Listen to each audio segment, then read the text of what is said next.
السلام علیکم و رحمت الله. بسم الله الرحمن الرحیم. الحمد لله رب العالمین و بهی نستعین. در این جلسه 14 از بحث حقوق خانواده به بحث فرزندان حاصل از ازدواج و حقوق و حضانت اونها میپردازیم. خدمتتون عرض کنم که این نکته لازم هست که زن در هنگام ازدواج نمیتواند از تشکیل نطفه توسط شوهر خود ممانعت کنه. یعنی مرد اگر اراده کرد که زن صاحب فرزند بشود، زن نمیتواند از این امر ممانعت کنه. یا به تعبیر فقهیش اگر مایع منی مرد در داخل فرج زن قرار گرفت، نمیتواند او را عزل کنه، یعنی خارج کنه تا نطفه ای صورت نگیره، چون صاحب نطفه مرد هست و میتواند از زن برای تشکیل نطفه و جنین و فرزند بهره برداری بکنه و بهره مند بشه. لذا خانم نمیتواند از تشکیل نطفه ممانعت کنه و حتی عزلی رو در این رابطه صورت بده. حال اگر تشکیل نطفه صورت گرفت و جنین حاصل شد و فرزندی هم به دنیا آمد، در این خانواده بین زن و شوهر فرزندی متولد شد، طبیعتاً حقوق در اینجا ایجاد میشه که دانستن این حقوق لازم هست برای این زن و شوهر. حضانت یعنی به عنوان پرورش، سرپرستی، نگهداری و اداره کردن فرزند ابتدا در اختیار والدین هست.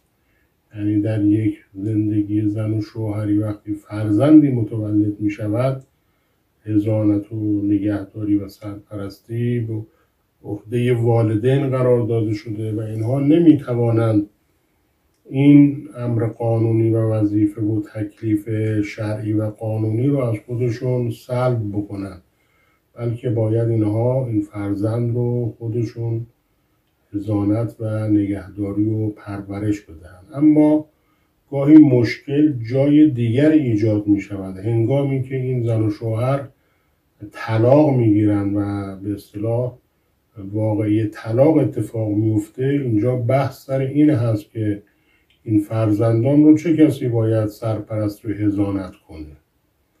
اینجا دو بحث اتفاق میفته، یکی بحث سرپرستی هست و حضانت و پرورش هست، یکی بحث تأمین معیشت و هزینه این فرزنده. قانونگذار تعیین کرده است که چه دختر و چه پسر در حقیقت حضانتش تا سن 7 سالگی به عهده مادر هست، چون مادر معمولا در رابطه با تربیت فرزند با توجه به اون عاطفه و محبتی که به فرزند داره اولای از پدر هست. در قانون سابق پسر تا 3 سال بود، دختر تا 7 سال. اخیراً در سالهای قبل قانونگذار این رو مساوی کرده است، یعنی چه پسر باشد چه دختر باشه در حقیقت حضانتش به عهده مادر هست، اما هزینه هاش به عهده پدر هست. یعنی این فرزند تا 7 سالگی نزد مادر بزرگ می شود، اما هزینه ها رو پدر می پردازه. این حضانت تا کی هست؟ یعنی فرزندان تا چه زمانی تحت حضانت و عنوان حضانت هستند؟ اینها تا 9 سالگی برای دختر هست، 9 سال تمام، و تا 15 سالگی تمام برای پسر هست. لذا بعد از 7 سال قانونگذار میگوید که این حضانت حق پدر هست و پدر میتواند این فرزندان رو از مادر تحویل بگیره، الا اینکه مادر دادخواستی بده، ادعا بکنه که این پدر به دلیل مسائلی که وجود داره یا معتاد هست یا مثلا اشتهار به فساد اخلاق دارد و یا سوء استفاده کننده از فرزندان هست، اگر ثابت بشود که پدر صلاحیت حضانت رو نداره، اولا همین هست که مادر به اصطلاح این رو حضانت سرپرستی رو تا سن بلوغ ادامه بده. اما زمانی که اینها به سن بلوغ رسیدن تکلیف دیگه با خودشون هست. قانونگذار اینها رو مکلف و موظف نمی کند که نزد چه کسی باشن. میخواد نزد مادر زندگی کنه یا میخواد نزد پدر یا میخواد نزد اقوام، به هر صورت که خود فرد اراده میکنه اون رو به اصطلاح انجام میگیره. اما در صورتی که مثلا فرض کنید تصادفی میشود یا حادثه اتفاق میفته و والدین از دنیا میروند، فرزند میمانه اما والدین از دنیا میروند، حضانت اینها با چه کسی هست؟ ابتدا حضانت اولا به جد پدری است که ولایت داره. این رو به جد پدری تحویل میدن که این بچه رو بزرگ کنه یا بچه ها رو بزرگ کنه و به حد بلوغ برسن. اما اگر بگیم جد پدری هم فوت کرده و در حال حیات نیست، قانونگذار میگوید بر اساس قانون به اصطلاح ارث اولویت خویشاوندان مطرح می شود که شما میدانید در بحث طبقات ارث و قرابت ما درجه 1 داریم، درجه 2 داریم. مثلا فرض کنید پدر بزرگ، پدر پدر بزرگ یا مادر بزرگ یا پدر مادر بزرگ، یا به اصطلاح فرزندان، خواهر، برادر، فرزندانشون و طبقه سوم عمو، عمه، خاله و دایی. اینها طبقات ارثن.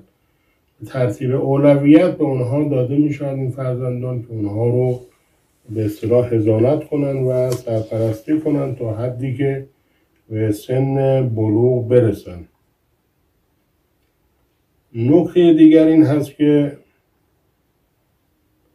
اگر این حضانتی که گفتیم تا سن 7 سالگی بر عهده مادر هست و مادر این رو بایستی انجام بدهد، بعد باید تحویل پدر بده و پدر اگر شایسته باشه تحویل داده می شود.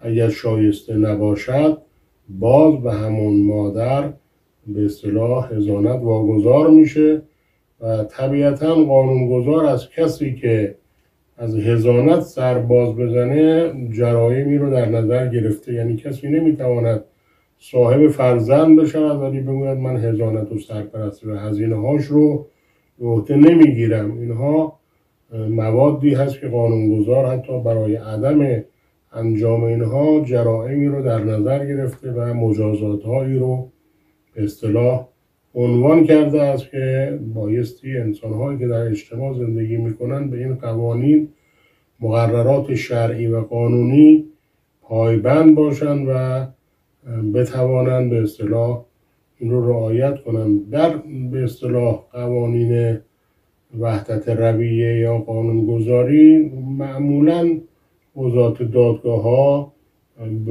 و سرپرستی به اینجا میرسه که بیشتر مادر اولویت داره در همه حالات.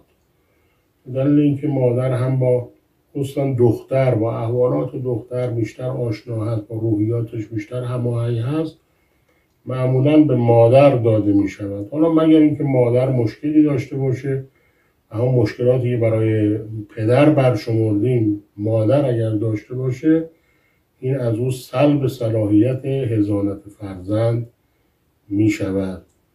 السلام علیکم و رحمت الله و برکاته. موفق باشید. خداحافظ.